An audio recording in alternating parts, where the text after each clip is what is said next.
আজকে আমি চলে আসছি ঢাকা বিশ্ববিদ্যালয়। এখানে আমি আমার ফ্রেন্ডের সাথে দেখা করব এবং আপনাদের দেখাবো ঢাকা বিশ্ববিদ্যালয়টা কেমন, কি অসাধারণ দৃশ্য। এই পূর্ব বাংলার প্রথম বিশ্ববিদ্যালয় এটি। এই বিশ্ববিদ্যালয় ঘুরে দেখব আপনাদের সাথে। প্রথমেই আমরা চলে গেলাম অডিটোরিয়ামের দিকে।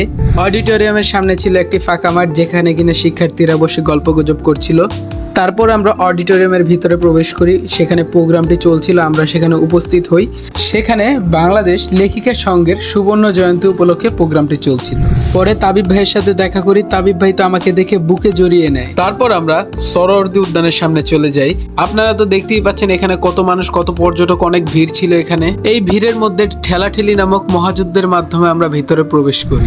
পরে আমরা ভিতরে প্রবেশ করে দেখি এখানে শত শত ফুড কোর্টের অভাব নেই, অনেক ফুড কোর্ট।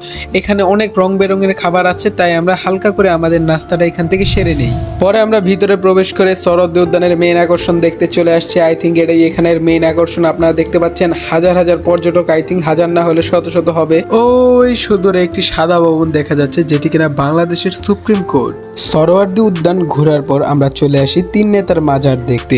এখানে তিনজন রাজনৈতিক ব্যক্তির সমাধি, যারা কিনা পূর্ব পাকিস্তানের গুরুত্বপূর্ণ অবদান রেখেছিলেন। তারপর আমরা চলে আসি বাংলা একাডেমির সামনে। এই বাংলা একাডেমি হালকা পাতলা করে দেখার পর আমরা চলে যাই সামনের দিকে। আমাদের সামনে গন্তব্য হচ্ছে দোয়েল চত্বর।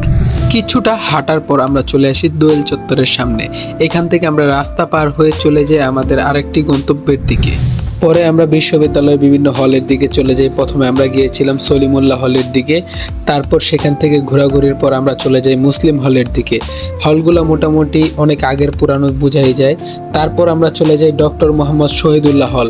তারপর আমরা একটি পুকুর দেখতে পাই, যে পুকুরটি দেখার পর আমার মনের ভিতরে বলছিল চল রাফি একটা লাফ দিয়ে ফেলি। এই বিশ্ববিদ্যালয়ের আনাচে কানাচে হাঁটার পর আমার মনে হচ্ছে আমি যদি এই বিশ্ববিদ্যালয়ের একটি অংশ হতে পারতাম। আমরা এখন যেখানে দাঁড়িয়ে আছি সামনে হচ্ছে ঢাকা বিশ্ববিদ্যালয়ের একটি মসজিদ। ঢাকা বিশ্ববিদ্যালয় ভ্রমণ শেষে আমরা চলে আসি ঐতিহাসিক পলাশীর মোড়ের সামনে, যেখানে কিনা একটি জুস বার ছিল। সেখান থেকে চকলেট শেক খেয়ে বন্ধুকে বিদায় জানিয়ে চলে আসি।